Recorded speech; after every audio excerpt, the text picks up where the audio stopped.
사랑의 아버지 하나님 감사합니다. 언제나 우리와 함께 하시기를 기뻐하시는 하나님의 사랑으로 인하여 진심으로 감사드립니다. 그 사랑 더욱 알고자 우리가 묵상을 통해서 주님을 만나고 주님과 함께하며 주님의 음성을 듣고 교제하는 삶을 더 풍성하게 이루어갈 수 있게 되기를 간절히 원합니다. 이 시간을 통하여서도 우리가 알아야 할 것들을 알려주시고 듣게 하시며 깨달은 가운데에 실제 적용하고 실천하면서 더 풍성한 하나님의 은혜를 누리는 자들이 되게 하여 주시옵소서. 예수님의 이름으로 기도하옵나이다. 아멘. 오늘 묵상으로 음성 듣기 마지막 시간인데 이제 보다 나은 묵상을 위해서 우리가 어떤 함정을 피해가야 할지 그리고 이제 어떻게 해야 될지에 대한 이야기를 좀 나눠보도록 하겠습니다. 농부가 농사를 지으면서 땅을 갈고 씨를 뿌리던 모내기를 하던 이제 심은 다음에 가꾸는 시간을 갖잖아요. 잡초를 제거하고 물을 주고 열심히 수고를 합니다.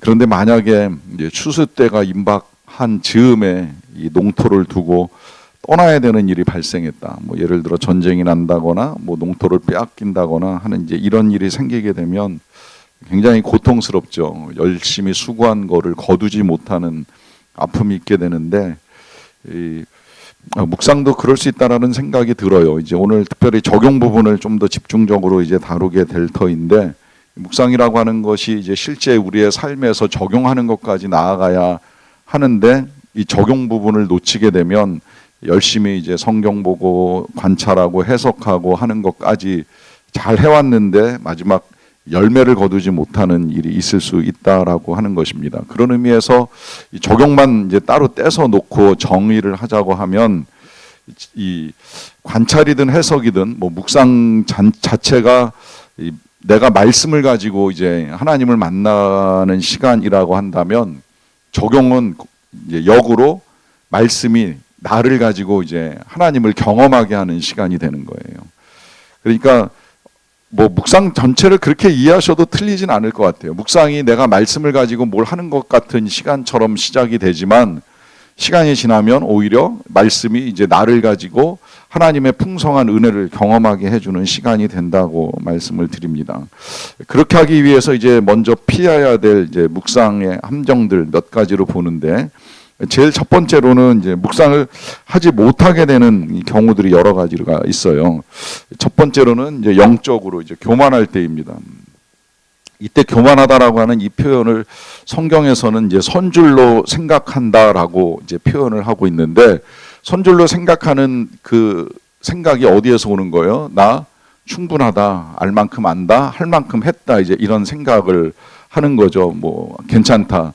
특히 이제 묵상 우습게 여기게 되는 경우 중에 왜 굳이 말씀을 잘라서 그렇게까지 봐야 되나? 그냥 읽어나가면 되는 거 아니겠는가? 왜 말씀을 붙들고 시간을 내서 긴 시간 씨름을 해야 되나? 이제 이런 식의 생각들이 다 묵상을 하지 못하게 되는 일이라고 할 수가 있겠는데 오히려 그럴수록 더 이제 말씀을 보는 시간이 필요하고 이 말씀을 충분히 안다라는 이 생각은 우리가 쉽게 할 수 없는 생각이죠. 봐도 저는 늘 새롭고 또 놀라운 하나님의 은혜들을 경험하게 되는데 그런 생각으로 묵상을 하시면 좋겠다는 말씀을 드리고요. 자, 그다음에 이제 두 번째로 묵상을 하지 못하는 경우는 이제 아니라고 나태할 때입니다. 이 게으름은 이루 말할 수 없는 거죠.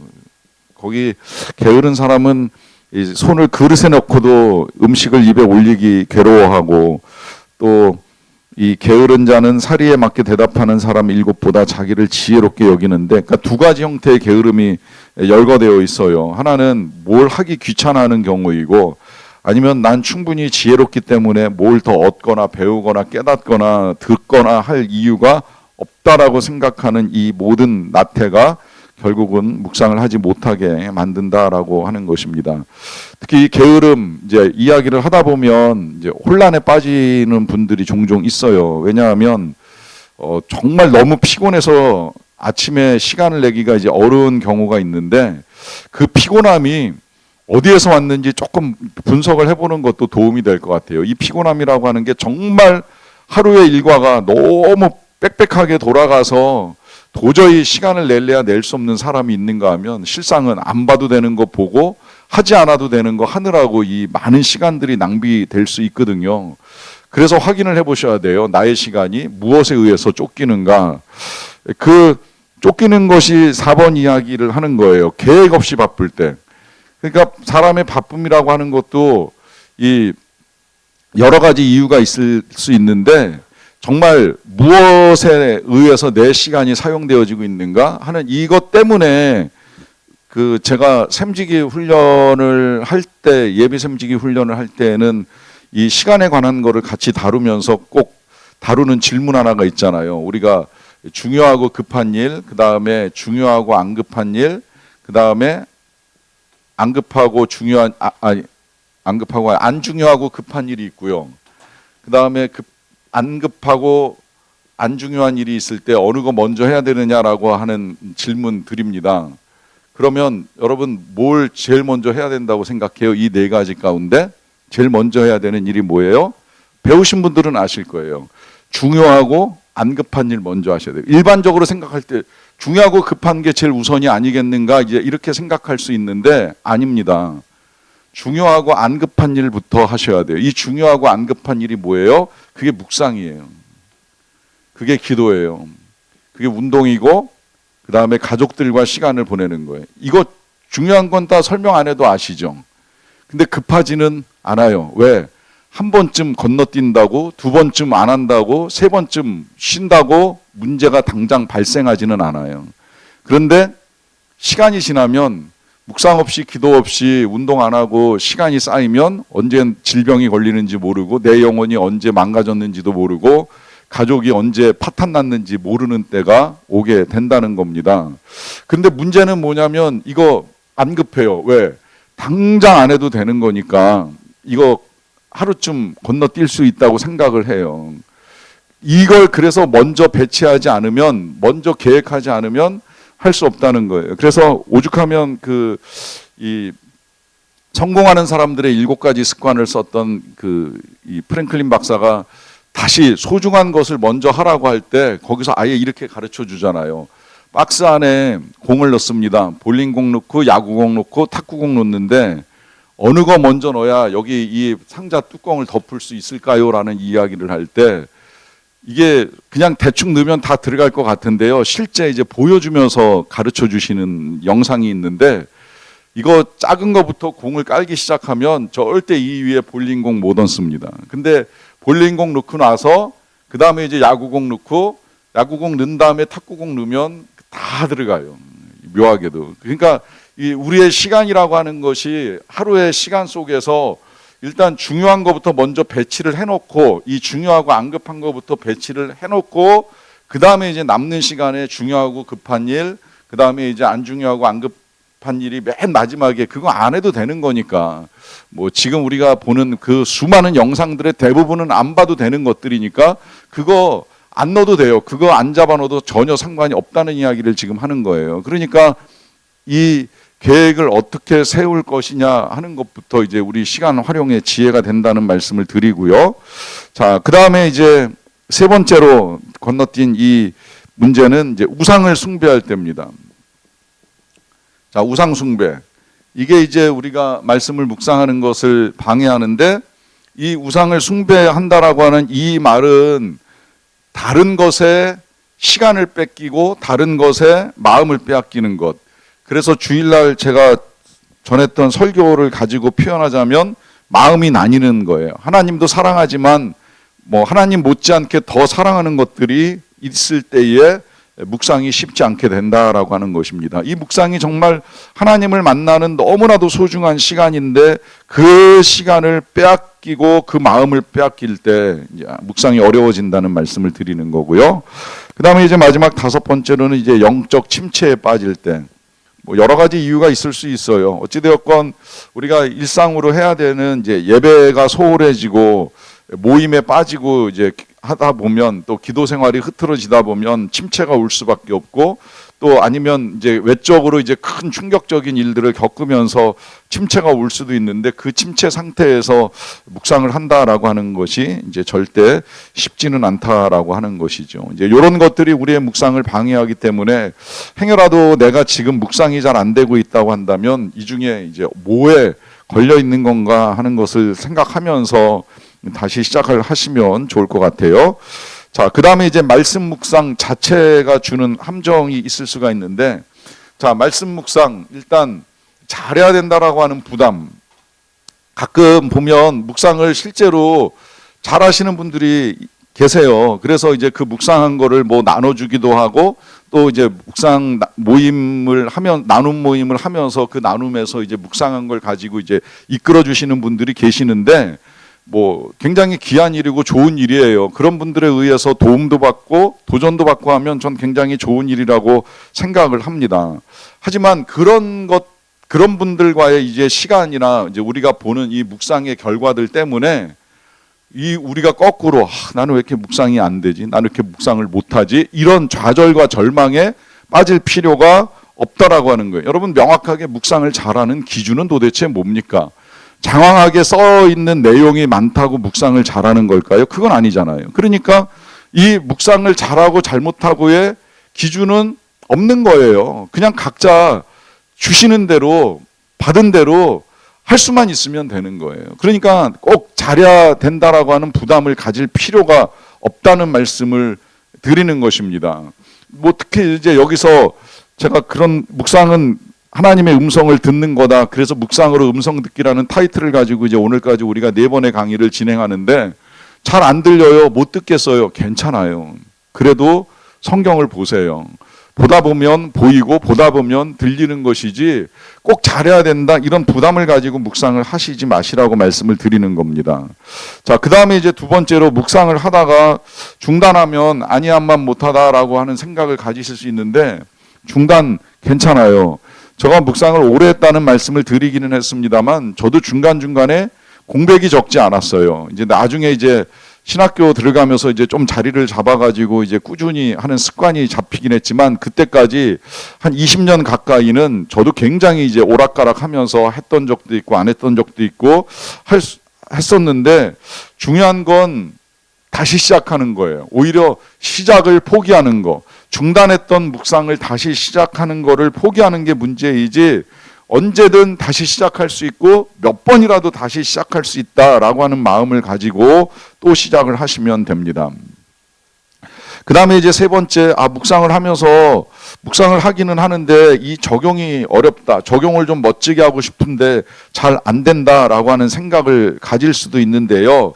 자, 이 물론 적용이 필요하긴 하기 때문에 오늘 마지막으로 다루는 문제는 적용에 초점을 맞추기는 합니다만은 그러나 이 적용에 너무 집중을 하려고 하다 보면 하나님의 음성 듣는 것 자체가 방해가 됩니다. 왜냐하면 자꾸 뭘 해야 되는지에 대해서만 이제 집중을 하거든요. 그러다 보니까 이제 묵상이 어려워질 수도 있다고 말씀을 드리는 거예요. 그러다 보니까 또 반대의 경우도 있어요.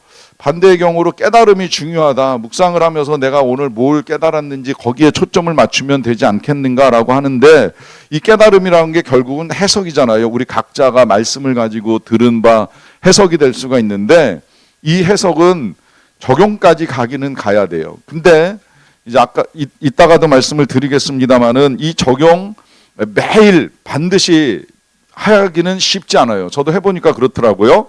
그러나 적용을 해야 된다라고 하는 생각 자체를 버리지는 마세요. 왜냐하면 이 중요한 건 깨달음이 적용으로 넘어가야 이제 그때 이제 실천이 되고 이 실천이 우리의 변화를 이끌어 주기 때문에 적용을 무시할 수는 없다는 거예요. 그래서 깨달음으로 멈추는 묵상이 아니라 결국은 이 깨달음은 머리에서 일어나는 일이라면 이 머리가 적용되는 건 가슴의 일이 되고 그 가슴이 손과 발로 옮겨지는 게 실천 아니겠습니까? 그러면서 이제 삶 전체의 변화를 이루어 간다 하는 말씀을 드리는 겁니다. 그 다음에 이제 묵상을 하실 때 그냥 성경만 가지고 쭉 읽어보고 그냥 많은 분도 계시고 아니면 묵상하신다고 지금 새벽에 이제 제가 새벽 설교하는 거를 우리 홈피에 올려드리다 보니까 이제 그거 아침에 이제 듣는 걸로 그냥 오늘 하루 묵상이 끝났다고 생각하시는 분들도 계시는데 여러분 안 됩니다. 사실 묵상은 기록까지 하셔야 돼요. 기록하지 말라라고 하는 것이 함정입니다. 왜 함정이라고 말씀을 드리냐면 이 기록이라는 것 자체가 되새김의 원리 가운데 있는 거잖아요. 일단 쓰면서 되새기고 쓴 거 다시 읽으면서 되새기고 또 그거 나중에 뭐 저녁이 됐건 밤이 됐건 아니면 시간 지난 다음에 다시 또 보면서 다시 볼 수 있는 건 기록밖에 남는 게 없다는 거예요. 뭐 그렇다고 우리가 새벽 설교를 뭐 2번, 3번 듣지는 않잖아요. 그러니까 그날 나에게 주신 하나님의 말씀이 있다면 묵상 노트든 일기든 어디든 기록을 남기셔야 되고 그 기록된 거를 다시 보는 은혜가 있어야 돼요. 그리고 실제로 여러분들 묵상을 해서 조금이라도 기록을 남길 수 있으면 시간이 지난 다음에 한번 다시 보세요. 아, 이때 하나님이 나에게 이런 말씀을 주셨고 내가 이런 해석과 이런 깨달음이 있었구나라고 하는 사실을 보는 것 자체가 또 하나의 은혜가 된다라고 하는 것입니다. 그런 면에서 이 기록이라고 하는 거를 은혜를 담는 그릇이다고까지 이제 표현하는 분들이 있어요. 좋은 표현이에요. 받은 바 은혜를 담아놔야죠. 어디에다 담아놓겠어요? 노트에다 담아놓고 묵상책에다가 담아놓는다는 의미입니다. 그 다음에 이제 마지막 6번째로 자, 은혜를 받으면 그만하라라고 하는 이런 이제 함정이 있을 수 있어요. 이 말은 오늘 묵상하면서 정말 특별한 깨달음이 있었고 특별한 은혜가 있었다 하는 것까지는 좋은데 거기서 멈추서는 아니 된다라고 하는 겁니다. 이 말은 이 묵상 은혜 받았으면 그러면 이제 내가 어떻게 살 것인가 삶의 변화까지 이끌어가는 것이 묵상이라고 하는 것이죠. 물론 하루아침에 변화는 되지 않겠지만 한 걸음 한 걸음을 내딛다 보면 그 걸음이 1000걸음이 되고 10,000걸음이 된다는 의미에서의 이 함정을 피해 가시라 하는 말씀을 드리는 겁니다. 그 가운데 이제 특별히 이제 적용할 때의 함정도 먼저 좀 보고 그럼 어떻게 적용을 하는가 하는 건 이제 뒤에서 다뤄드릴 텐데요. 자, 적용에 있어서의 함정은 첫 번째로 해석으로 적용을 대신하려고 하는 겁니다. 이 말은 아까 이야기한 대로 이제 깨달음만으로 묵상이 끝났다고 생각을 하는 거죠. 그런데 그러면 안 된다라고 하는 거예요. 그 야고보서 1장 22절에서도 그렇게 말씀하시잖아요. 너희는 말씀을 행하는 자가 되고 듣기만 하여 자신을 속이는 자가 되지 말라. 자, 듣기만 하여 자신을 속이는 자라는 게 무슨 말이겠어요? 많이 들으면 우리가 성장했다고 착각할 가능성이 커요. 많이 들으면 우리가 성숙했다고 착각을 합니다. 여러분, 듣는 건 우리를 변화시키는 게 아니에요. 들은 대로 사는 거, 말씀을 행하는 게 우리의 삶을 변화시키는 거예요. 이건 야고보 사도도 말씀을 하셨지만 실은 예수님도 말씀하신 중요한 내용이죠. 예수님이 산상수훈의 그 귀한 말씀을 다 전하고 나서 마지막에 뭐라 그러셨어요? 내가 전한 이 말을 듣고 행하는 자가 반석 위에 집을 지은 것이다. 듣고 행하지 아니하면 모래 위에 집을 지은 것이다. 무너진다는 거예요. 그러니까 들으면 믿어야 되고 믿으면 믿은 대로 행하여야 이것이 진짜 이제 분명한 묵상이 되는 것이죠.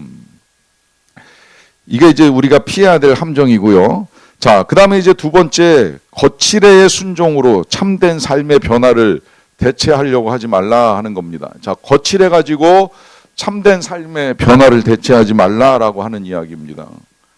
무슨 이야기예요? 여러분 묵상하다 보면 이제 적용이 중요하다는 걸 오늘 계속 강조를 할 수밖에 없는데 이 적용도 하나님께 이제 질문하면서 이제 해나가야 되거든요.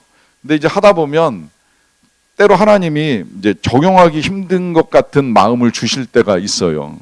아마 제일 힘든 거 이제 예를 들어서 말씀을 드리자고 한다면 이제 원수한테 오늘은 사과해라, 용서를 구해라 이제 이런 적용을 주신다고 생각을 해보세요. 그러면 피하고 싶죠.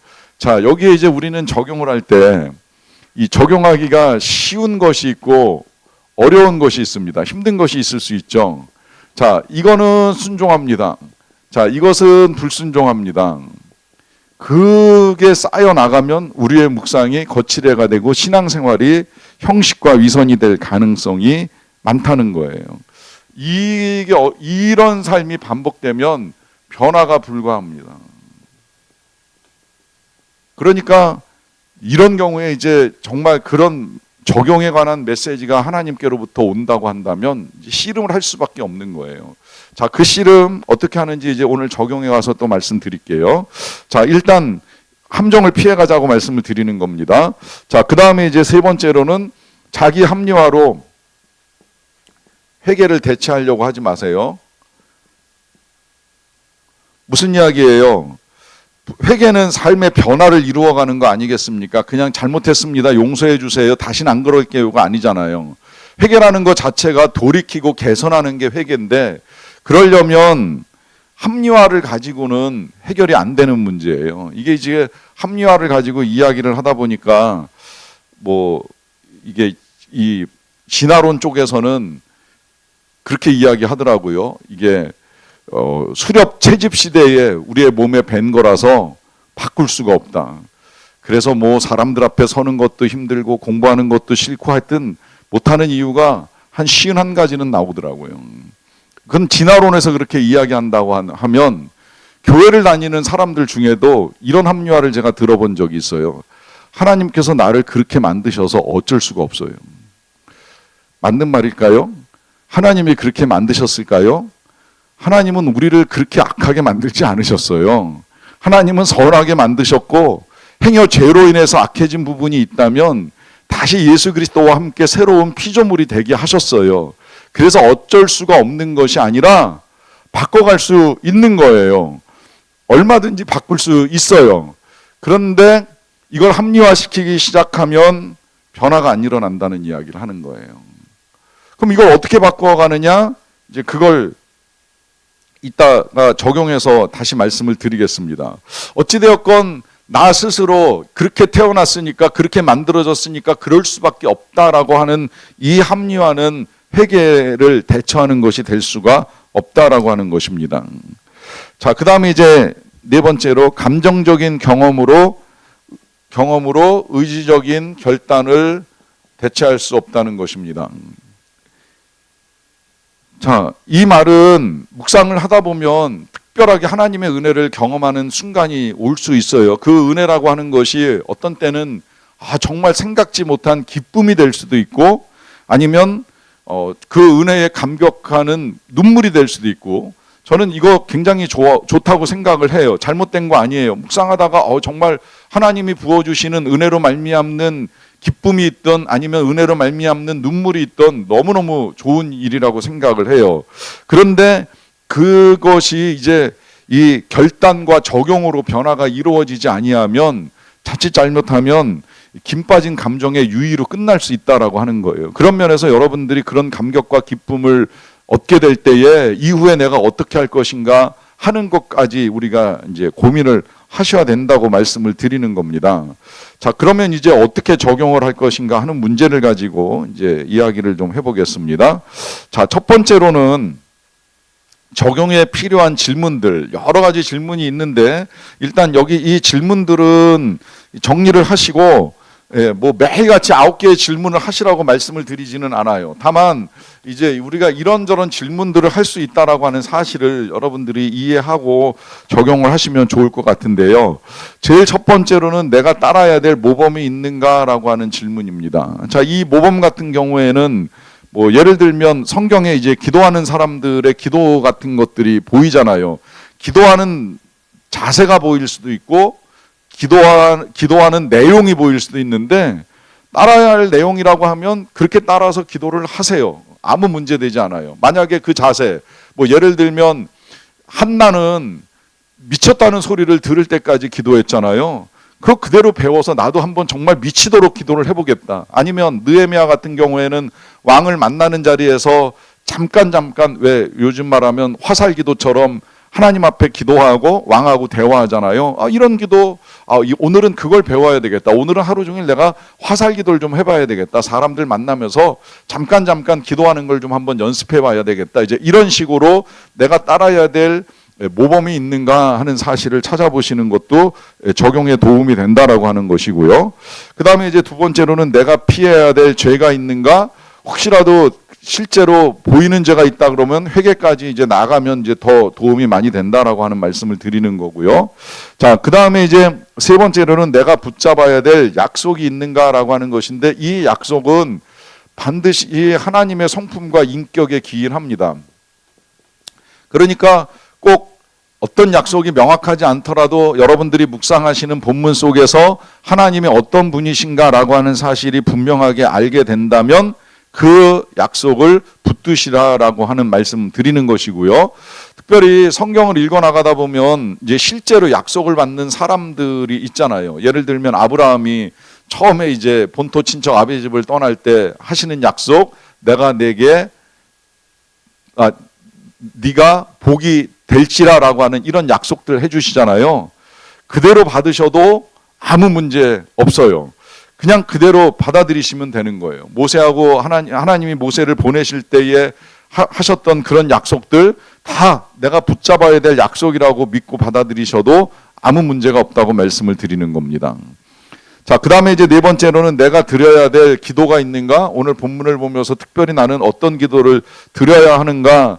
뭐 예를 들어 시편 같은 경우에 기도문이라고 한다면 그 기도 그대로 드리셔도 상관이 없고요. 아니면 원래 이 기도라고 하는 것이 말씀을 재해석하는 거잖아요. 그러니까 기도를 가지고 기도문을 가지고 말씀을 붙들고 기도한다라고 생각을 하시면서 기도를 드려도 됩니다. 자, 그 다음에 이제 다섯 번째로는 내가 순종을 해야 될 명령이 있는가라고 하는 것인데요. 자, 본문 속에서나 혹은 이제 우리가 적용을 해나가면서 하나님이 명령을 하시는 내용이 있을 수가 있어요. 그런 경우에 이제 여러 가지 명령이 있을 수 있는데 실상은 저는 이 명령 자체가 하나님의 약속이라고 봅니다. 왜냐하면 하나님이 가장 많이 하시는 명령이 뭐예요? 두려워하지 말라라고 하는 명령을 하시잖아요. 그러면 그 명령 자체는 명령이면서 동시에 우리에게 주시는 약속이에요. 뭘 약속하시는 거예요? 그 명령 가운데 우리의 평안함과 담대함을 약속해 주시는 거예요. 그러니까 그런 면에서 하나님의 명령은 우리에게 안식을 주시는 귀한 명령이 되죠. 우리 예수님도 그렇잖아요. 수고하고 무거운 짐진 자들아 다 내게로 오라는 명령이에요. 근데 그 오라는 명령에 뭐가 약속되어 있어요? 쉼이 약속되어 있죠. 안식이 약속되어 있습니다. 그러니까 이런 명령 붙들면 평안해지는 건 너무 당연한 일인 거예요. 그래서 오늘 주님이 나한테 뭐라고 명령하시는가, 나에게 주시는 이 명령과 함께 어떤 약속이 따라오는가 하는 것까지 보셔도 좋다는 말씀을 드리는 겁니다. 자, 그 다음에 행여라도 6번에서는 내가 구비해야 될 어떤 조건이 있는가? 이 조건은 하나님 나라의 백성으로서 아니면 하나님의 자녀로서 뭘 해야 될 것인가 라고 하는 것으로 질문을 하신다고 생각을 하시면 됩니다. 하나님 나라의 백성, 하나님의 자녀로서의 조건을 말씀하시는 것을 들으시면 돼요. 그 다음에 이제 7번째, 내가 외워야 할 구절이 있는가라고 하는 것인데, 자, 이 구절을 외운다라고 하는 이 말은 암송이잖아요. 이 암송은 묵상의 가장 중대한 원리, 뭐예요? 대새김이라고 말씀을 드렸는데, 이 대새김에 있어서 아주 중요한 방법이기 때문에 혹시라도 외워야 될 구절이 있다면, 이 구절도요, 뭐 가능하면 한 절 전체를 외우셔도 좋고요. 나는 근데 암송이 잘 안 돼, 이런 생각을 가지시고 계시면 그 한 절 속에서 꼭 필요한 거 일부분만 가지고 암송하셔도 상관없어요. 그러니까 예를 들면 오늘 우리 이제 지금 금년에 중보기도 시작할 때에 맨 처음에 이제 붙들고 우리가 기도해야 될 말씀 한 절이 항상 뜨게 되는데, 요즘 같으면 믿음이 없이는 하나님을 기쁘시게 하지 못하나니 하나님께 나아가는 자는 반드시 그가 계신 것, 요까지만 외워도 상관없다는 거예요. 하나님 계신다, 여기까지만 외워도 문제되지 않아요. 하나님이 살아계신다, 이거 묵상하고 이제 오늘 적용해 보시는 거예요. 거기까지 암송하고 난 다음에 오늘 하나님 살아계시면 내가 하나님이 계신 것을 믿는 믿음을 가지고 뭘 할까, 어떻게 할까, 누굴 만날까, 만나서 어떻게 할까, 이제 여기까지 우리가 적용점을 찾아 나가게 된다는 의미입니다. 자, 그 다음에 8번째로 내가 고쳐야 할 교리적인 오류가 있느냐라고 하는 것인데, 자, 이 교리 그러면 이제 워낙에 이제 딱딱한 거다 보니까 저도 잘 쓰지 않는 용어가 되긴 했습니다만, 여러분 이 교리는 이 우리의 신앙을 지키는 힘입니다. 왜냐하면 교리는 성경 안에 있는 내용을 축약해 놓은 거잖아요. 우리가 붙들어야 될 진리를 교리라고 이야기하는 거예요. 그런 의미에서 우리가 잘못 알고 있었던 교리가 있다고 한다면 그거는 바로 잡는 게 틀림없는 사실이죠. 그리고 그걸 바로 잡는 것뿐만이 아니라 교리를 붙들어야 돼요. 왜 붙들어야 돼요? 그 교리 속에 진리가 있으니까. 그 교리가 그럼 뭐냐? 여러분, 교리는 쉽게 이야기하면 사도신경이라고 생각을 하셔도 틀림이 없는데 이 사도신경이 정말 중요합니다. 왜냐하면 사도신경에는 예수님의 부활과 재림이 있잖아요. 그리고 우리가 믿는 바, 우리도 몸이 다시 사는 것과 영생을 믿잖아요. 이것만 우리가 잘 믿어도, 이것만 우리가 확실히 알고 있어도 세상에서 흔들리지 않아요. 세상에서 살아가는데 크게 어려움이 없어요. 그런데 의외로 교인들을 만나서 이야기를 나누다 보면 참 다양해요. 다 믿는데 예수님 부활 못 믿겠다. 또 예수님의 부활은 믿는데 내 부활은 못 믿겠다. 예수님이 오셨던 건 믿는데 재림은 못 믿겠다. 이런 사람들이 있어요. 그러다 보니까 부모님 돌아가시면 어떡하지 걱정이 태산이더라고요. 아니, 그 집 부모님도 믿는 분들이시고 교회 다니는 걸 내가 알고 있는데 뭘 걱정하지? 때가 되면 헤어지는 건 어쩔 수 없는 일이고, 그러나 우리의 이별이라는 게 믿음 안에서 헤어지면 반드시 주님과 함께 다시 만나게 되어 있는 게 교리고 성경이 우리에게 알려주시는 바 믿음의 핵심인데 이 오류를 갖고 있는 거예요. 너무 안타깝죠. 그러니까 이런 걸 바로잡는 게 묵상을 통해서 살아계신 하나님을 만날 때 이루어지는 은혜입니다. 그래서 이런 것들 바로 잡아 가셔야 되고요. 자, 그 다음에 이제 마지막, 내가 직면해야 될 도전이 있느냐라고 하는 건데, 사실 이 도전이라는 표현 또한 제가 잘 이제 안 쓰는 표현 중에 하나이기는 해요. 왜냐하면 한때 이제 우리 유행했던 표현이에요. 목사님 말씀 듣고 도전받았습니다라고 하는 표현인데, 이제 도전받을 나이가 됐네요, 제가. 과거에 제가 젊은 나이에 저보다 나이 많으신 목사님 말씀을 들으면서 도전받았습니다가 무례하게 느껴지더라고요. 왜냐하면 도전을 받는 건 챔피언이 해야 될 일인데, 그럼 그 목사님이 도전자고 내가 챔피언이니까 도전을 받는다는 말을 쓰는 게 무례하지 않나 하는 생각이 들어서 이제 안 쓰기 시작을 한 거거든요. 그렇지만 거꾸로 여러분들께는 도전을 해보시라고 말씀은 드리고 싶어요. 그리고 성경에서 도전받을 만한 사람이 있습니다. 우리가 예를 들어 모세 같으면 워낙 나이가 많은 상태에서 이제 우리가 만났으니까, 모세의 나이가 많은 상태에서 만났으니까 모세를 통해서 도전받는다는 좀 어려울 수 있을지 모르겠어요. 그런데 다윗, 어린 다윗 생각해 보세요. 그가 골리앗을 맞서 싸울 때에 그가 골리앗에 맞서 싸우는 모습은 우리가 도전을 받아야죠. 젊은 그가, 어린 그가 그렇게 용기를 내는데 우리는 왜 용기를 못 내겠습니까? 우린 십수년 아니라 수십 년을 하나님을 믿는 백성으로 살아왔다면 도전받고 용기를 내야지요. 그리고 도전받는 게 부담스러우면 도전하세요. 다윗을 도전하시고 모세를 도전하시고 요셉을 도전하셔서 삶의 변화를 이루어 가시는 거예요. 누구라도 여러분들이 성경의 사람 도전해 보시는 거예요. 예수님께 도전해 보세요. 도전을 받는 건 교만할지 모르겠지만 우리가 예수님께 도전해서 나도 예수님처럼 기도하고 예수님처럼 전하고 예수님처럼 사역을 해보리라, 여러 가지 우리 직면해야 될 도전들이 있다라고 하는 것, 그것을 가지고 도전해 보시라고 말씀을 드립니다. 자, 이런 질문들을 가지고 이제 묵상을 하시면 적용에 많이 도움이 되고요.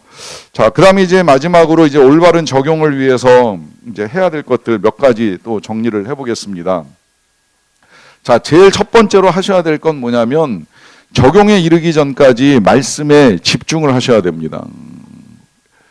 그러니까 성경을 묵상하면서 오늘 뭐 해야 되지? 이 적용점을 찾는 게 아니라는 거예요. 일단은 관찰하고 해석을 먼저 하셔야 한다는 겁니다. 거기에 시간을 많이 내시고 집중한 다음에 이제 해석이 끝나고 나면 그 다음에 이제 적용을 이제 들어가는 건데요. 그 적용을 위해서 이제 뭘 해야 되느냐? 질문을 하라고 말씀드렸어요. 자, 아까는 제가 이제 9가지의 질문을 여러분에게 말씀을 드렸고, 그렇다고 우리가 매일같이 요 9개의 질문을 놓고서 아마 적용을 하시는 건 굉장히 어려울 거예요. 그런데 일단 교재에 질문이 있죠. 하나님은 어떤 분이신가? 예수님은 어떤 분이신가? 아니면 오늘 나에게 말씀하시는 것은 무엇인가 하는 것까지 이제 질문할 수 있죠. 근데 여러분, 여기서 질문이 끝나면 안 돼요. 그 다음에 질문을 더 하셔야 돼요. 뭐냐면 그 질문이 뭐냐면 하나님 이제 관찰 해석 다 끝나서 예수님이 어떤 분이신지까지도 알았는데 그러면 제가 오늘 무엇을 할까요? 라고 하는 질문을 하시라는 거예요. 거기에서 조금 더 구체적으로 그것을 어떻게 할까요? 라고 하는 질문도 하시고 거기에서 조금 더 이게 이제 내가 해야 될 일이 있고 상대가 필요한 일이 있어요. 여러분 예를 들어 여러분 이제 묵상을 하면서 은혜를 받아가지고 적용을 하는데 무엇을 할까요? 라고 질문을 했는데 하나님이 기도하라 말씀하실 수가 있고 아니면 사랑하라 하는 말씀을 하실 수도 있잖아요. 자, 기도하라는 건 제가 혼자 하면 되는 거예요. 근데 사랑하라 그러면 대상이 이제 필요하잖아요. 그러면 어떤 질문을 해야 돼요? 누구에게? 라는 질문을 할 수밖에 없어요. 기도하라는 건 답이 너무 뻔하지만 하나님께 기도하는 거 틀림없지만 사랑하라라고 하는 건 누구에게? 질문을 할 수밖에 없고 그럼 그에게 나의 사랑을 어떻게 표현해야 될까요? 라고 하는 질문에 여러 가지가 있을 수 있어요. 말로 표현하는 방법도 있고 꽃으로 표현하는 방법도 있고 선물로 표현하는 방법도 있고 하여튼 참 다양한 방법이 있을 수가 있는데 거기까지 질문하시고 들으시고 순종하셔야 된다는 거예요. 이게 적용이라는 거예요. 그래서 그렇게 적용을 하려고 하면 적용의 결과를 우리 눈으로 즉시 확인할 수 있어야 된다는 겁니다. 그렇게 적용했을 때 어떤 변화가 일어나는지 즉시 확인할 수 있어야 돼요. 누군가는 그러더라고요. 만약에 아무 일도 일어나지 않는다면 적용할 수 없는 것을 적용한 것이다. 그러니까 어떤 형태로든 반드시 변화가 일어난다는 겁니다. 그 변화, 대단한 변화를 지금 말씀드리는 게 아니에요. 대단한 변화를 매일 경험하기도 어렵지요. 단 요만큼이라도 변화가 일어날 수 있는 적용의 결과를 확인할 수 있어야 된다고 말씀드리는 겁니다. 그러려면 적용을 위해서 이 세 가지 이제 비법을 이야기하는데 그 세 가지 비법 첫 번째로는 뭐예요? 개인적이어야 된다는 겁니다. 개인적이어야 된다. 두 번째는 뭐다? 구체적이어야 된다. 세 번째는 뭐다? 실제적이어야 된다. 그러니까 개인적이고 구체적이고 실제적이어야 된다라고 하는 것인데 이게 써놓고 나서도요 어려워요. 왜냐하면 개인적인 거는 뭐 이해가 되는데 나 혼자만 적용이 가능한 거여야 하니까.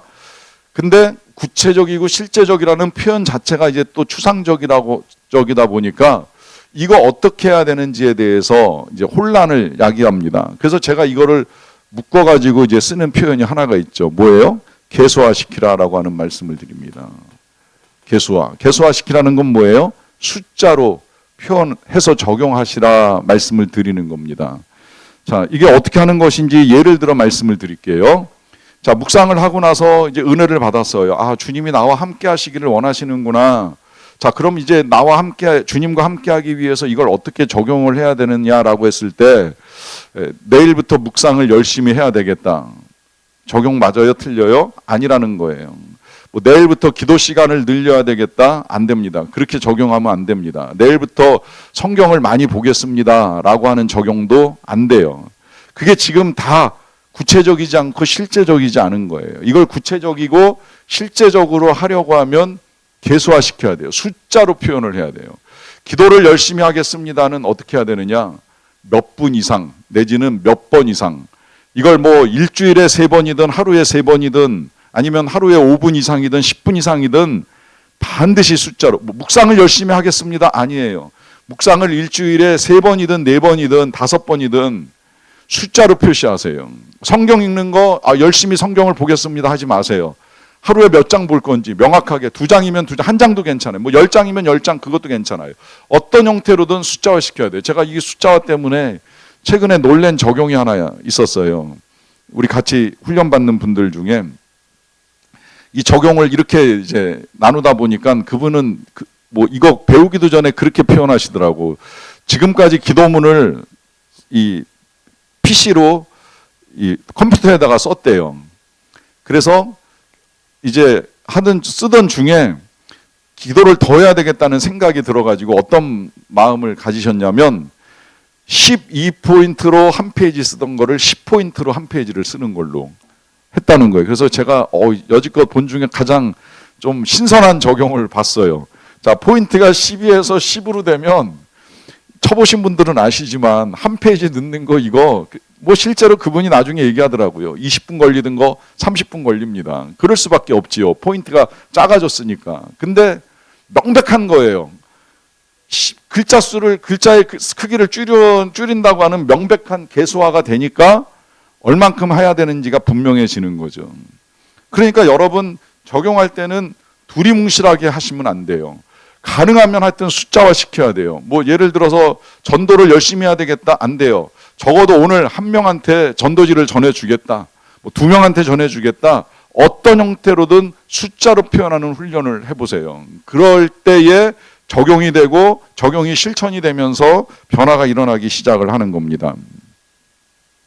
자, 그 다음에 이제 적용의 태도라고 하는 것인데, 자, 적용의 태도는 세 가지로 표현합니다. 온전히, 즉시, 기쁘게.